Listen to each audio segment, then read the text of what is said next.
Hi everyone, just a quick video to show you how I've done the backgrounds on these cards. I know a few people have asked me to show them.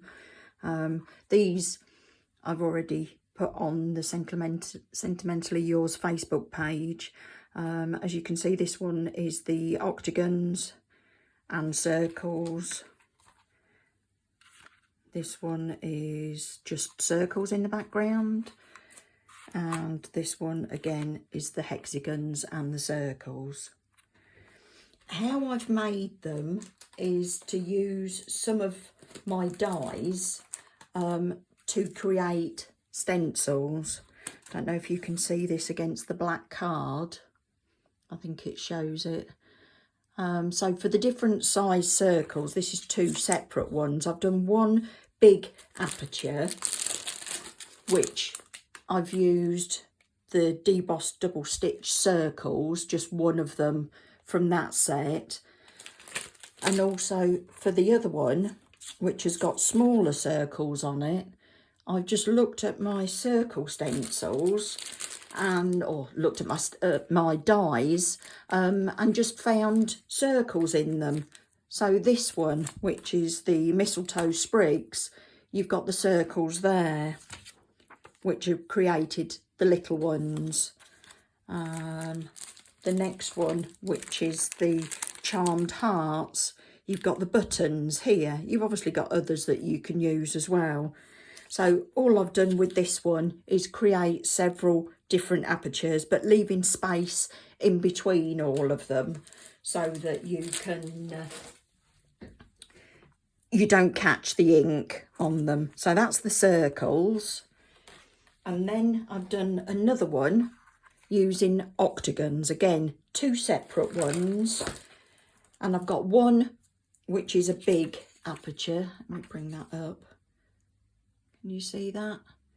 And the other one, I've done three smaller ones. And that's come from the double debossed octagons. Obviously, you can play around with your sizes. Now, you could use acetate, but sometimes acetate is a bit thick, unless you've got thinner acetate, for it to go through your die cutting machine. So what I've used is a product called Duralar, and it's a clear film, the same as acetate, and it does exactly the same. It's just a bit thinner. And as you can see in there, you've got a fairly big sheet. What are they there? 11 by 14 inch square. So all I've done is trim that into 4, and that's what I've used for my stencils. So you can play around with all of your different dies, and you can make some different ones. Let me show you some other ones that I've made. Let me get my back card. So I've made one that's made a flower.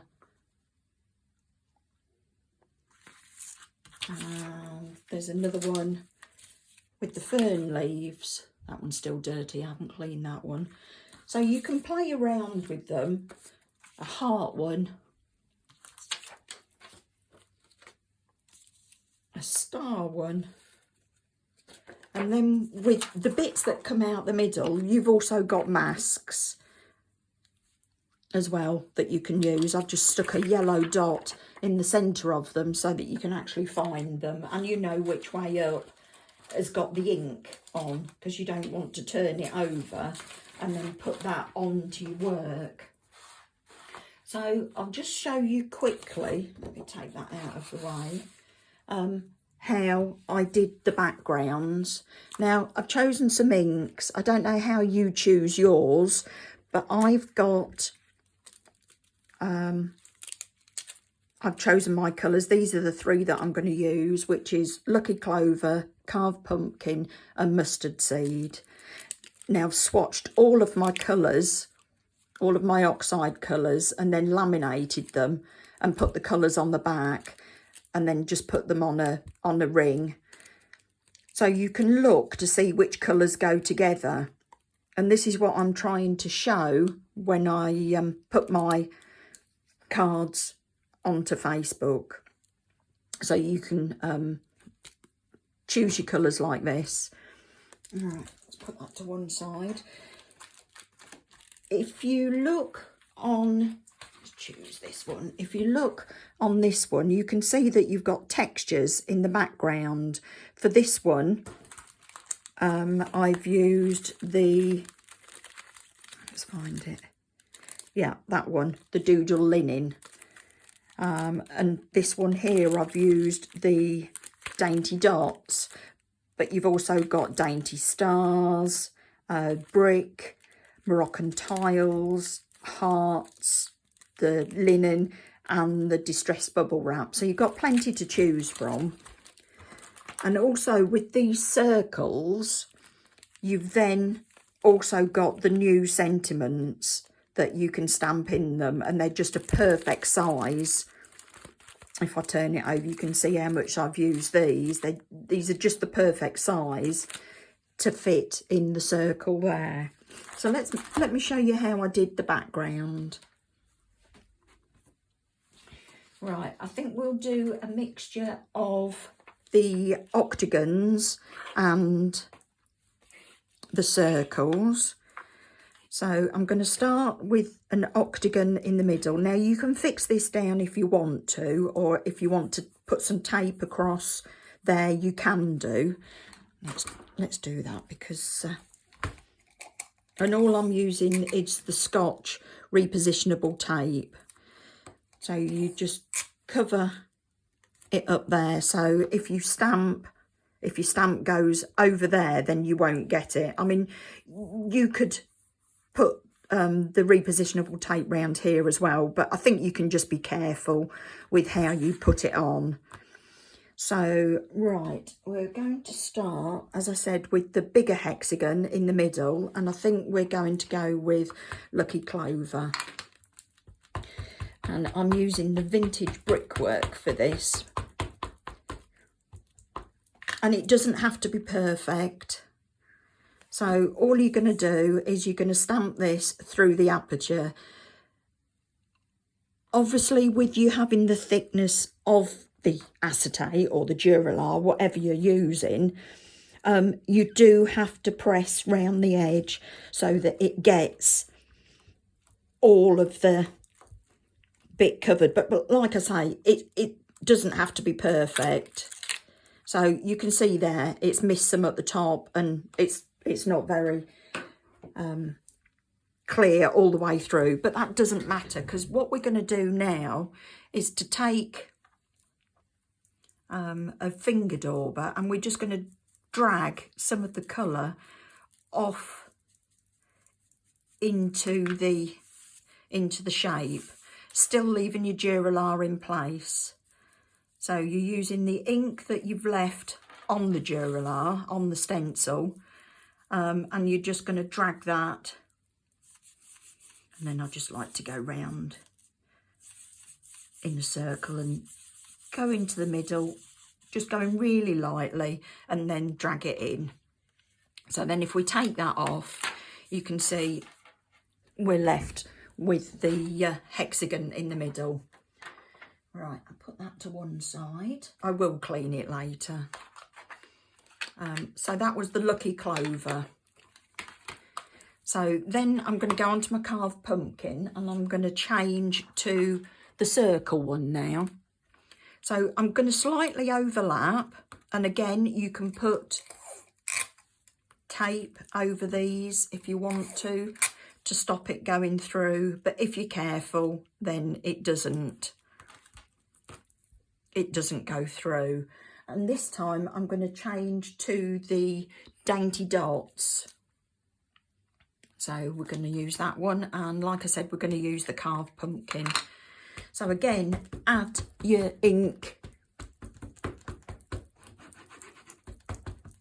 to it, and then go through the stencil, again pressing around the edges so that you make sure that you catch all of it. I mean, you can do this in your stamp press if you wanted to, but it just, I mean, you can see it round the edge of that one that it hasn't taken it all. But again, it doesn't matter because we're going to fill that in with ink. Again, we're going to, it's a good job I masked that one off because it has gone through there. So again, if you want to, so we're going to use the ink that's left on here to drag it in. And already you can see it doesn't really matter that we've missed it round here because the shading is going over the top of it. So start on the stencil, dragging it in, and then finish off just lightly going into the middle, and then it'll gradiate in. Okay, so there we have our second one. I'll do another few, and this one I'm actually going to do, let me just give my stencil a wipe so I don't get any orange in my yellow. So I'm going to change to the mustard seed this time. And this time we're not going to use a stamp, we're just going to shade it. So I normally shade the whole lot, add some more ink, and then just darken the edges. Okay, and there you've got another overlapped one. So you can start to fill in between with the different colours. So here I'm just going to go in with the Lucky Clover. So you've got little pieces there. You've got smaller ones. So you can, we go on to the carved pumpkin again. And you can go back to the octagons if you want. So this is just doing them in solid colour. Again, finishing up with going round the edge just to make it darker around the edge. And we can use some of the smaller ones. So if I take my repositionable tape off, we'll put a orange one there. Then we can change to, I think we'll put a green one there, little green one. And what else should we do? Let's wipe this because we've got green on there. So we can add some yellow onto that one. And as you can see, it just gradually builds up. I think we'll use yellow there, and we'll go for another green one. And again, wipe the stencil. I'm just using a cloth just to wipe the ink off. I'm going with an orange one. Obviously you can build this up, and then once you decide what flowers you're putting on it, or if you're doing a frame to put on it, you can decide. This is one of the octagons that I've cut, and just use 2 of the octagon dies to make a frame. So you can decide where you want to put it, whether you want to do it centrally, and then you can work out how much more you've got to put round. And all I've done to finish off is I've used jelly roll pens.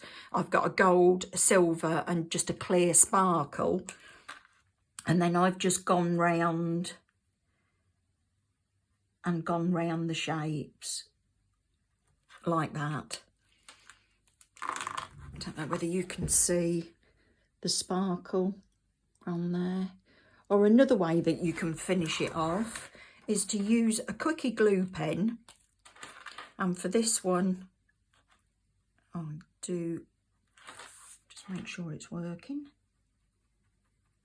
You want to put your quickie glue pen down and just draw a line round the outside or anywhere that you want to add anything. Just do a line of the quickie glue pen round the outside. Leave it to dry off. You can heat it with a heat gun if you want to, but I just find that it's easier And it doesn't take very long just to dry it off.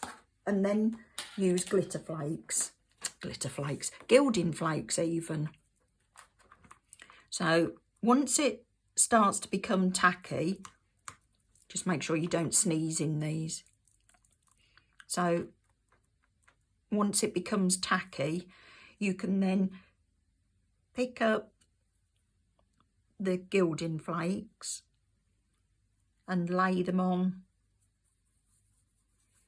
and then just use a paintbrush just to add the glitter round the edge. This one, as you can see, is a variegated one, so you've got greens and gold and silver in there, so you get a mixture of all the colours. So I'll just finish going round this circle.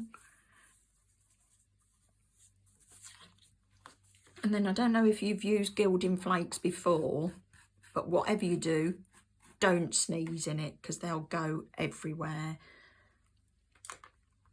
Pick up as much as you can and put them back in the box. I use takeaway containers. And then just get a sponge and rub over the top, and it'll take any excess gilding flakes, and just use a normal paintbrush. Just make sure it's dry, just to brush off the excess. And you can see, don't know whether you can see, yeah, you can just slightly. When I turn that's got glitter. It's got the gilding flakes round there. This one's got the glitter pen on it. So you can fill all that in and then go round the edge and matte and layer it up. But this is how I've done my backgrounds. And you can see from this one, if I tilt it, you can probably see the sparkle in the background. And this one, I've got some gold pen round here. You can see that shimmering away, and I've used the luster paper here, which just adds a shine. And then obviously, like I said, you can finish it off as you like and make that into a card. This one is 15 by 15, just so that you've got an idea of size, and then you can matte and layer it up onto a card. So I'll finish this one and put it in the Facebook group, and then you can see how I've finished this one off. If you have a go, please put it on the Sentimentally Yours Facebook page so that I can see what you've done, and hopefully this has helped some of you work out how to do backgrounds. Thank you very much. Bye.